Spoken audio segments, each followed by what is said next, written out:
Aw ni ce aw ni yatuma aw bisimila ka kunnafoniya kɛnɛw kan foli ani tanu b'an kanubaga n'a lamɛnbagaw bɛɛ lajɛlen Mali kɔnɔ ani Mali kɔ kan.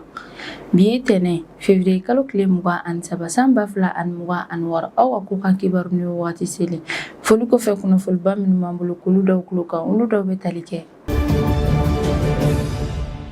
Araba tɛmɛnen février kalo tile 18 san 2026 aidara k'a fɔ ko min ye CEDEAO maaw ka kuru yɛrɛ olu ka ɲɛmɔgɔba ni a tɔgɔ de ye ko Ricardo Gonçalves k'ale tagara Abuja ni o yɛrɛ Nigéria jamana faaba yɛrɛ walasa ani Nigéria jamana Cour suprême maaw ka ɲɛmɔgɔba yɛrɛ bɛ se ka ɲɔgɔn ye ni ale fana tɔgɔ de ye ko Kudirat Kekere Ekun. Ricardo ni Kudirat olu ka ɲɔgɔn yɛrɛ senfɛ min yɛrɛ ye Ricardo yɛrɛ ni ale yɛrɛ de CEDEAO jamanaw ka cour ka ɲɛmɔgɔba yɛrɛ ye. Ale yɛrɛ k'a fɔ ko CEDEAO cour maaw yɛrɛ bɛ décision minnu yɛrɛ ta CEDEAO jamanaw yɛrɛ kɔnɔna na ko 100 sara la ko décision 80 yɛrɛ ko yɛrɛ tɛ jate CEDEAO jamana ninnu yɛrɛ fɛ ka d'a kan u tɛ sɔn o décision ninnu yɛrɛ ta ni k'a labaara u ka jamanaw yɛrɛ kɔnɔna na. O la Ricardo yɛrɛ y'a ɲini Nigéria jamanaw yɛrɛ fɛ k'u k'a lajɛ ni ka CEDEAO maaw ka cour ka décision bɛɛ lajɛlen appliquer u ka jamana yɛrɛ kɔnɔna na ka d'a kan k'olu yɛrɛ de ye misaliyaba yɛrɛ ye CEDEAO jɛkulu yɛrɛ kɔnɔna na. O la ko ni Nigéria yɛrɛ sɔnna ni ka décision ninnu yɛrɛ sigi a ka jamana yɛrɛ kɔnɔna na ko bɛ kɛ sababu yɛrɛ min ye CEDEAO membre tɔw yɛrɛ olu yɛrɛ fana ka sɔn ni ka décision ninnu yɛrɛ sigi u ka jamana kɔnɔ. Ricardo y'a yira k'a fɔ ko ale yɛrɛ bolo ko nin problème bɛɛ lajɛlen yɛrɛ bɔra politique fanga dɔgɔyaliko yɛrɛ de la ko yɛrɛ de kosɔn gouvernement dɔw yɛrɛ tɛ fɛ ka olu ka décision ninnu yɛrɛ ta ni ka appliquer u ka jamana kɔnɔ. Nigéria jamana Cour suprême maaw ka ɲɛmɔgɔba Kudirat ni ale yɛrɛ de Nigéria jamana Cour suprême ka ɲɛmɔgɔba yɛrɛ de ale yɛrɛ CEDEAO cour maaw n'u ka délégation bɛɛ lajɛlen yɛrɛ bisimila u ka jamana yɛrɛ kɔnɔna na o kɔfɛ a ye foli yɛrɛ fana kɛ ni k'a ɲɛsin olu yɛrɛ ma ka d'a kan a y'a jira k'u ka nin décision min yɛrɛ filɛ nin ye ko décision ɲumanba yɛrɛ de don sabula u ye décision minnu yɛrɛ yira walasa jamanaw bɛɛ lajɛlen yɛrɛ ka appliquer k'o décision ninnu yɛrɛ bɛ tali kɛ fɛn min ye u ka jamanaw ka sariya fɔlɔw yɛrɛ ye. Kudirat y'a ɲini CEDEAO maaw ka cour ka ɲɛmɔgɔba yɛrɛ fɛ ko sariya dɔw yɛrɛ bɛ u ka décision ninnu yɛrɛ kɔnɔna na k'u ka yɛlɛma dɔɔni don o sariya ninnu yɛrɛ la cogo min yɛrɛ la CEDEAO membre bɛɛ lajɛlen yɛrɛ bɛ se ka u ka décision ninnu yɛrɛ appliquer wa a y'a jira k'a fɔ ko walasa nin décision ninnu yɛrɛ ka appliquer jamanaw yɛrɛ kɔnɔna na k'a bɛɛ lajɛlen yɛrɛ kan ka bɔ CEDEAO membre ka gouvernement yɛrɛ de la. O y'a jira k'a fɔ ko CEDEAO yɛrɛ kɔnɔna na ko Nigéria jamana yɛrɛ ko jɔyɔrɔba yɛrɛ de b'a bolo ka d'a kan Nigéria jamana sɔrɔta yɛrɛ ka bon ka tɛmɛ CEDEAO région tɔw yɛrɛ ta kan wa jamana kɔnɔdenw yɛrɛ fana ka ca kosɛbɛ wa kuma caman ko contribution yɛrɛ la ko Nigéria jamana yɛrɛ de bɛ ye o la kosɛbɛ fɛn min yɛrɛ fana ye kɛlɛkɛminɛw fo ka taa se finitigilakaw yɛrɛ fana ma ko o caman yɛrɛ fana bɛ Nigéria jamana kɔnɔna na ka tɛmɛ CEDEAO membre tɔw yɛrɛ kan o de kosɔn jɔyɔrɔba yɛrɛ bɛ Nigéria jamana yɛrɛ bolo CEDEAO kɔnɔna na. CEDEAO cour ka ɲɛmɔgɔba yɛrɛ ka kɔrɔfɔ la ale y'a jira k'a fɔ ko i n'a fɔ ko nin jɔyɔrɔba in bɛɛ lajɛlen yɛrɛ bɛ Nigéria jamana yɛrɛ bolo CEDEAO kɔnɔna na o la ko Nigéria yɛrɛ ma sɔn ka olu ka décision ninnu yɛrɛ appliquer ko yɛrɛ bɛ kɛ sababu yɛrɛ walasa jamana tɔ ninnu yɛrɛ fana ka na sɔn décision ninnu yɛrɛ sigili ma u ka jamana kɔnɔ wa fana ko ni olu yɛrɛ y'a ye k'a fɔ ko Nigéria yɛrɛ bɛ jɔyɔrɔba yɛrɛ la CEDEAO kɔnɔna na ko o Nigéria yɛrɛ de tɛ ka sɔn ka olu ka décision ninnu yɛrɛ respecter ko yɛrɛ de bɛ kɛ sababu yɛrɛ ni ka na ni gɛlɛyaba yɛrɛ de cour yɛrɛ kɔnɔna na. Nin b'a jira k'a fɔ ko CEDEAO cour de la justice ko n'a bɛ fɛ ka décision dɔw yɛrɛ appliquer k'a bɛ se ka gɛlɛyaba yɛrɛ sɔrɔ k'a sababu yɛrɛ kɛ jamana dɔw yɛrɛ ni o jamanaw yɛrɛ yira la k'a fɔ ko fangaba yɛrɛ de bɛ o jamana yɛrɛ la CEDEAO kɔnɔna na. U ka ɲɔgɔn yɛrɛ fana kunba dɔ yɛrɛ de kun ye walasa u ka se ka fɛɛrɛ dɔ yɛrɛ bila sen kan cogo min yɛrɛ la CEDEAO membre bɛɛ lajɛlen yɛrɛ bɛ se ka u ka décision ninnu yɛrɛ respecter. An bɛ wagati min na i n'a fɔ ko bi ninnu ka ɲɔgɔn yɛrɛ senfɛ u ma don kelen yɛrɛ fɔ don min yɛrɛ la u b'a yamaruya CEDEAO membre bɛɛ lajɛlen yɛrɛ kan walasa u bɛ se ka CEDEAO maaw ka cour yɛrɛ ka décision bɛɛ lajɛlen respecter wa u y'a jira k'a fɔ ko min yɛrɛ ye CEDEAO ka cour yɛrɛ ko dɔgɔkun nata yɛrɛ la k'olu yɛrɛ bɛ se ka ɲɔgɔnya wɛrɛ yɛrɛ kɛ u ni Nigéria jamana yɛrɛ ni ɲɔgɔn cɛ walasa u k'a lajɛ baaraw yɛrɛ bɛ ka taga ɲɛ cogo min yɛrɛ la. Gɛlɛyaba dɔ yɛrɛ bɛ Ghana jamana ale ni Togo jamana yɛrɛ kan k'a sababu yɛrɛ kɛ u ka ji dancɛkow yɛrɛ a yirala k'a fɔ ko Ghana ni Togo jamana yɛrɛ kɔnɔna na ji min yɛrɛ bɛ ni jamana fila ni ɲɔgɔn cɛ ko ninnu yɛrɛ tɛ ka se ka bɛnkan kɛlɛ yɛrɛ sɔrɔ o ko in yɛrɛ la sabula maa si yɛrɛ t'a dɔn ale ka ji yɛrɛ bɛ dan yɔrɔ min yɛrɛ la ko nin y'a san 8 yɛrɛ de ye ko nin jamana fila ninnu yɛrɛ bɛ ka kuma ɲɔgɔn yɛrɛ kɛ ji dancɛko yɛrɛ la walasa u bɛ se ka solution yɛrɛ sɔrɔ a la cogo min na nka u ka kuma ɲɔgɔnya ninnu bɛɛ lajɛlen yɛrɛ kɔfɛ u ma se ka solution kɛlɛ yɛrɛ sɔrɔ O de kosɔn min yɛrɛ Ghana jamana yɛrɛ olu yɛrɛ y'a décidé k'a fɔ k'u bɛna nin ko in yɛrɛ lase diɲɛ jamana tribunal baw yɛrɛ ma walasa olu yɛrɛ ka décision yɛrɛ ta nin ji ninnu dancɛ ko yɛrɛ la. O ko in yɛrɛ senfɛ min yɛrɛ Ghana autorité maaw yɛrɛ olu yɛrɛ y'a da Togo jamana autorité maaw yɛrɛ kulo la k'a yira k'a fɔ k'olu bɛna procédure d'arbitrage yɛrɛ de kɛ nin ko in na walasa min yɛrɛ ye tribunal yɛrɛ olu yɛrɛ bɛ se ka décision yɛrɛ ta ji yɛrɛ tilancogo ɲuman na. O procédure ninnu yɛrɛ bɛna kɛ ni convention des nations unies sur le droit de la mer yɛrɛ de ye walasa min yɛrɛ ni jamana fila ninnu yɛrɛ ka laɲini yɛrɛ ni o de ye ka u ka jiw dancɛw yɛrɛ don kɛlɛ yɛrɛ fana bɛ se ka ban u ni ɲɔgɔn cɛ cogo min yɛrɛ la. Ghana yɛrɛ k'a fɔ ko ni olu yɛrɛ taara nin ko in yɛrɛ tribunal yɛrɛ la ko bɛna kɛ sababu yɛrɛ olu ka se ka bɛɛ lajɛlen yɛrɛ niyɔrɔ yira i la jiko in yɛrɛ la. Jubilee House ale yɛrɛ de nin communiqué in yɛrɛ cari juma tɛmɛnen février kalo tile 2026 wa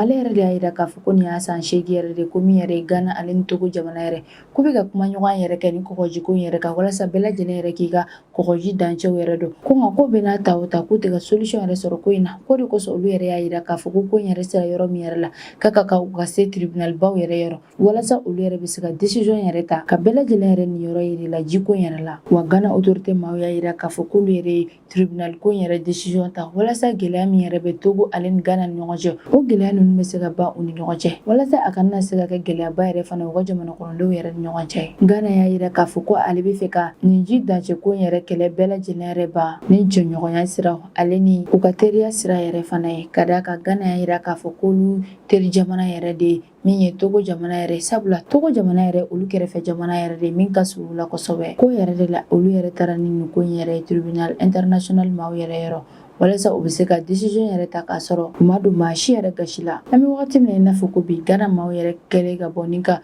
nin laseliba yɛrɛ kɛ min yɛrɛ ye Togo jamana autorité maaw yɛrɛ olu yɛrɛ kɔni ma bɔ ni ka jaabili fosi kɛ nin ko in yɛrɛ la. Ghana ale ni Togo jamana ka nin ji dancɛ ko kɛlɛ ninnu k'a tun bɛ ka kɛ problème ba yɛrɛ de u ka jamana yɛrɛ kɔnɔna na sabula jamana fila ninnu yɛrɛ si t'a dɔn olu ka jiw yɛrɛ bɛ dan yɔrɔ min na. Togo autorité maaw y'a yira k'a fɔ ko o situation yɛrɛ kɔni kɛra gɛlɛyaba yɛrɛ de u ka jamana fila ninnu bɛɛ lajɛlen yɛrɛ ni ɲɔgɔn cɛ. Wa kuma caman ko walejugu dɔw yɛrɛ fana bɛ kɛ ji ninnu yɛrɛ sanfɛ ka sababu bɛɛ lajɛlen yɛrɛ kɛ ni situation yɛrɛ ye. Wa kuma caman k'a kɛlɛ bɛɛ lajɛlen yɛrɛ bɛ bɔ u ka jamana kɔnɔdenw yɛrɛ la sabula n'olu yɛrɛ taara o jida ninnu yɛrɛ la kɛrɛnkɛrɛnnenya la minnu yɛrɛ ka baara ye mɔni ko yɛrɛ de ye ko n'olu yɛrɛ taara k'a fɔ k'u bɛ taa jɛgɛminɛw yɛrɛ la ji la olu yɛrɛ t'a dɔn u kan k'u ka jɛgɛw yɛrɛ bɔ yɔrɔ min na sabula maa si t'a dɔn u ka ji yɛrɛ bɛ dan yɔrɔ min na ko de bɛ kɛ sababu yɛrɛ ni ka na ni kɛlɛ yɛrɛ u ka jamana kɔnɔdenw yɛrɛ ni ɲɔgɔn cɛ. Ghana autorité maaw yɛrɛ y'a yira k'a fɔ ko frontière traditionnelle dɔ yɛrɛ de bɛ yen nɔ ni bɛɛ lajɛlen yɛrɛ kan ka o respecté nka min ye Togo jamana yɛrɛ olu yɛrɛ kɔni ma sɔn Ghana ka o kuma yɛrɛ ma ka d'a kan olu y'a yira k'a fɔ ko frontière officielle fosi yɛrɛ de ma yira nin ko in yɛrɛ la k'a fɔ ko jamana dɔ yɛrɛ de ta ye nin yɔrɔ in yɛrɛ ye. An kɔni bɛ wagati min na i n'a fɔ ko bi ni jamana fila ninnu yɛrɛ kɔni bɛ gɛlɛyaba yɛrɛ kɔnɔna na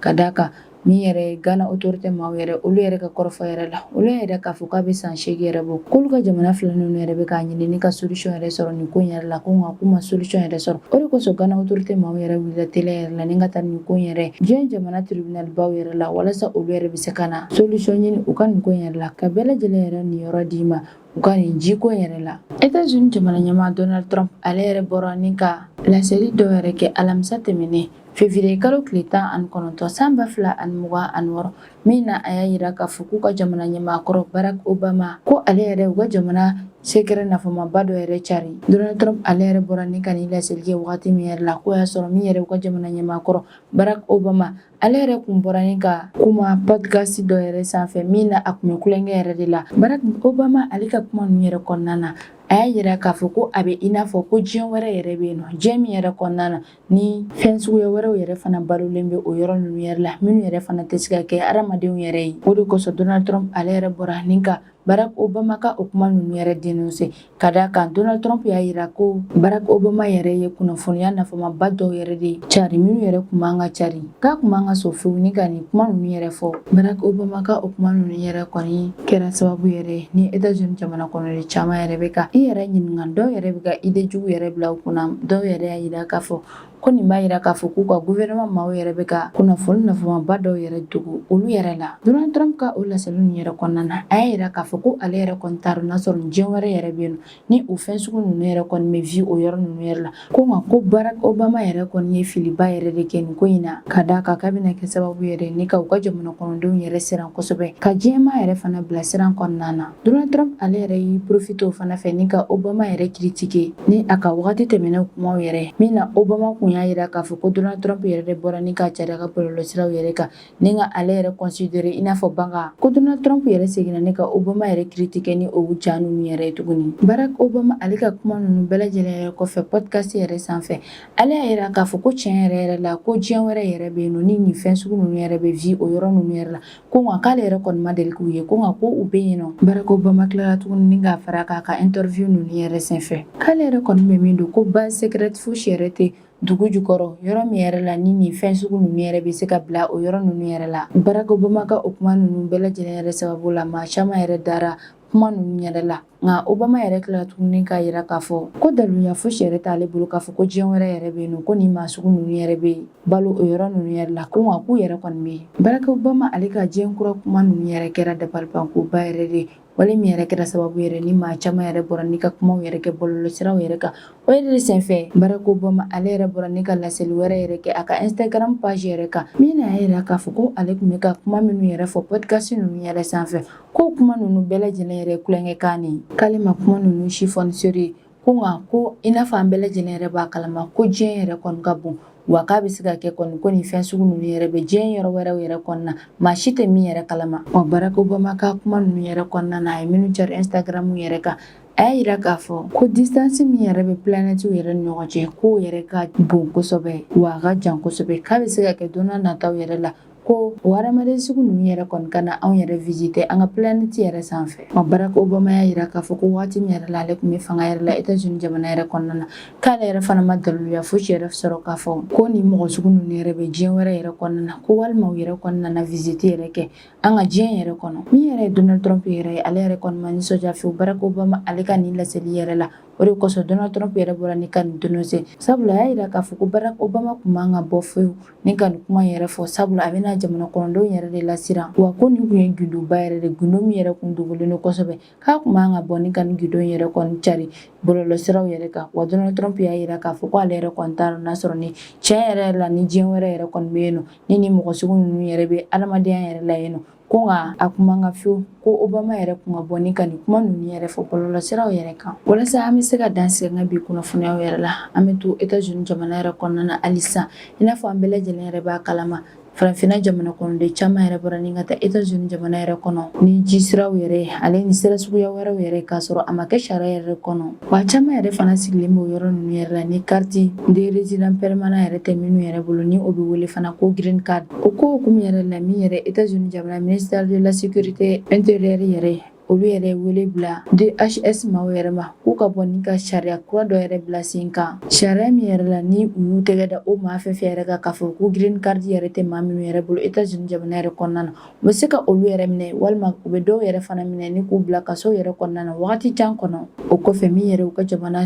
autorité maaw yɛrɛ u bɛ sɔrɔ k'u ka situation yɛrɛ vérifier n'a sɔrɔ u bɛ se ka to États-Unis jamana yɛrɛ kɔnɔna na walima n'u bɛ bɔ yɛrɛ de. États-Unis jamana autorité ninnu yɛrɛ y'a yira fana ko maa dɔw yɛrɛ fana donna États-Unis jamana yɛrɛ kɔnɔna na ni sira jɛlenw yɛrɛ ye, ko nka olu yɛrɛ fana taara tunga sira yɛrɛ de fɛ, ko normalement yɛrɛ la États-Unis jamana yɛrɛ kɔnɔna na ko n'i taara sira jɛlen yɛrɛ fɛ ko san kelen yɛrɛ kɔfɛ k'e yɛrɛ kan ka demande yɛrɛ kɛ cogo min yɛrɛ la i bɛ se ka carte vert yɛrɛ sɔrɔ, carte vert min yɛrɛ b'a yira k'a fɔ k'i bɛ se ka to États-Unis jamana yɛrɛ kɔnɔna na badabada, ko nka ko mɔgɔ dɔw yɛrɛ ma u ka o demande ninnu yɛrɛ kɛ, k'olu yɛrɛ fana sen bɛ nin ko in yɛrɛ la, ko n'u tɛgɛ dara o mɔgɔ fɛn fɛn yɛrɛ kan u ka jamana kɔnɔ k'u bɛ se ka olu yɛrɛ minɛ n'u k'u datugu kaso yɛrɛ la wagati jan kɔnɔna na, o kɔfɛ n'u bɔra o bɛ sɔrɔ u ka situation yɛrɛ la n'a sɔrɔ u bɛ se ka t'u ka jamana kɔnɔ. DHS maaw yɛrɛ y'a yira k'a fɔ ko ni tungarakɛ fɛn fɛn minɛna États-Unis jamana yɛrɛ kɔnɔna na k'a sɔrɔ ko carte vert yɛrɛ tɛ e bolo min m'a yira k'a fɔ k'e bɛ se ka to États-Unis jamana yɛrɛ kɔnɔna na badabada, ko ni e yɛrɛ kɔni minɛna ni o t'i bolo k'u b'i minɛ ni k'i datugu u ka kaso kɔnɔna na wagati jan kɔnɔ, i bɛ to kaso kɔnɔna na wagati min yɛrɛ la wa wagati yɛrɛ fana la k'u b'i ka dossier yɛrɛ fana examiner n'a sɔrɔ e yɛrɛ bɛ se ka to États-Unis jamana kɔnɔ.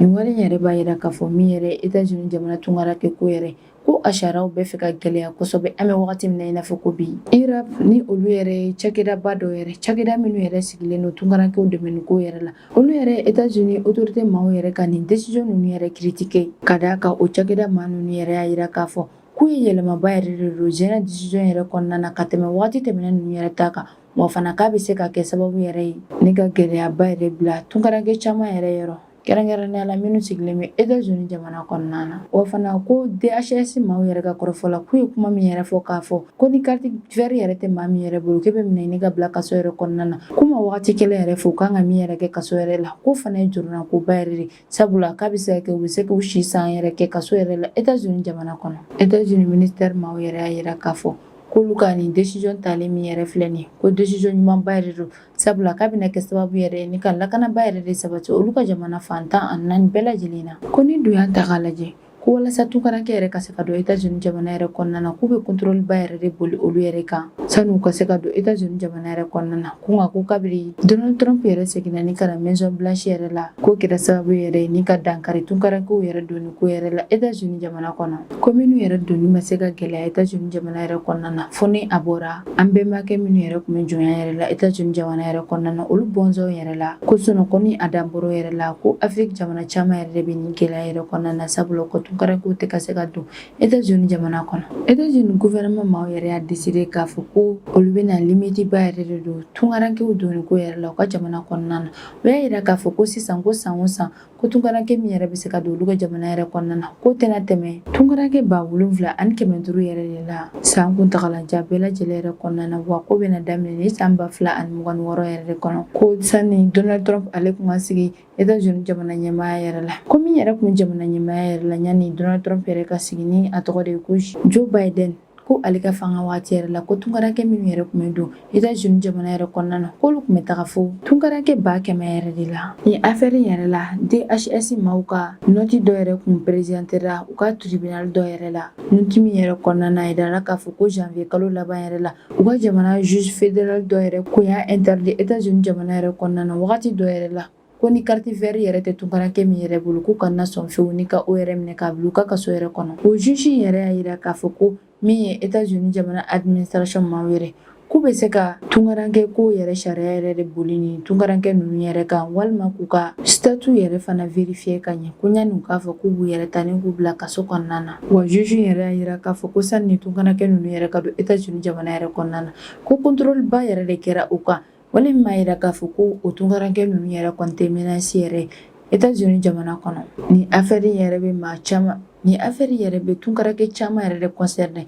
sabula u y'a yira k'a fɔ ko États-Unis jamana yɛrɛ kɔnɔna na ko carte vert yɛrɛ tɛ maa minnu yɛrɛ bolo k'olu bɛ se ka taga fo tunkaranke 5,600 yɛrɛ de la minnu yɛrɛ sigiyɔrɔ bɛnnen bɛ Minnesota dugu yɛrɛ ma, minnu yɛrɛ sigiyɔrɔ bɛnnen bɛ Minnesota État yɛrɛ kɔnɔna na kɛrɛnkɛrɛnnenya la Minneapolis dugu min yɛrɛ kɔnɔna na ni opération ba yɛrɛ kun bɛ ka kɛ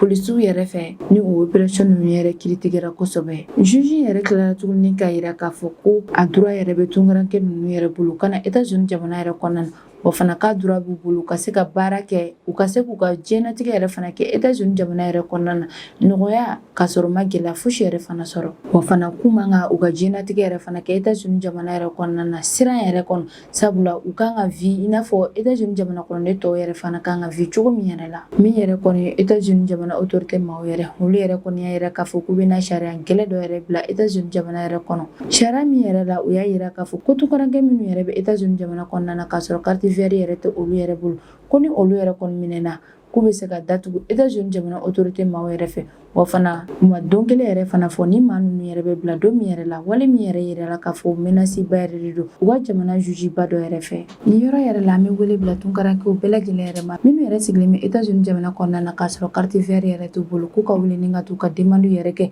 ni u bɛ se ka taa u ka demande yɛrɛ kɛ sinon États-Unis autorité maaw yɛrɛ filɛ nin ye ka sariya kura min yɛrɛ bila sen kan sariya yɛrɛ kɔni ka gɛlɛn kosɛbɛ. Ne bɛ dan se an ka bi ko kan kibaru kama an karamɔgɔ n'a lamɛnbagaw bɛɛ lajɛlen fo Mali kɔnɔ ani Mali kɔ kan aw k'an bɛn a ɲɔgɔnna wɛrɛ ma.